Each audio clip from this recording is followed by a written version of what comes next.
इंग्रजीमध्ये एक चांगली म्हण आहे, हिस्ट्री रिपीट्स इटसेल्फ.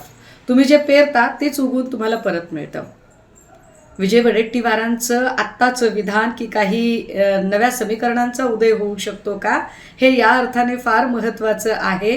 कारण जेव्हा EVM आणि सगळे प्रयत्न करून सरकार स्थापन केलं जात होतं आणि त्याच वेळेला मुख्यमंत्री देवेंद्रजी होणार, परंतु उपमुख्यमंत्रीपद जर शिंदे गटाकडे जाणार असेल तर शिंदे उपमुख्यमंत्रीपद स्वीकारणार नाहीत, अशा चर्चांना ऊत आला. तेव्हा उपमुख्यमंत्रीपदाचे दावेदार आपण होऊ शकतो असं म्हणत उदय सामंत यांच्या उपमुख्यमंत्रीपदाच्या महत्त्वाकांक्षेला धुमारे फुटले होते, हे काही लपून राहिलेलं नाही.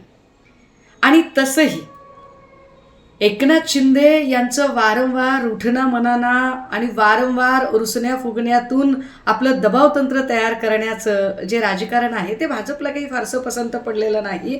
अशा काळामध्ये भाजपला जर उदय सामंतांच्यासारखा एक फ्लेक्झिबल चेहरा मिळत असेल, होय उदय सामंत अत्यंत फ्लेक्झिबल आहेत.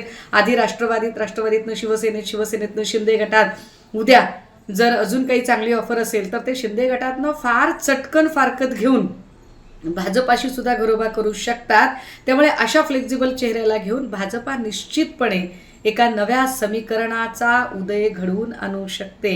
या अर्थाने सुद्धा मला असं वाटतं की आत्ताची जी राजकीय मूव चालू आहे किंवा एकनाथ शिंदे यांचा जे काही रुसणं फुगणं चालू आहे, हे फार विचार करण्यासारखं आहे. ABP माझा, उघडा डोळे बघा नीट.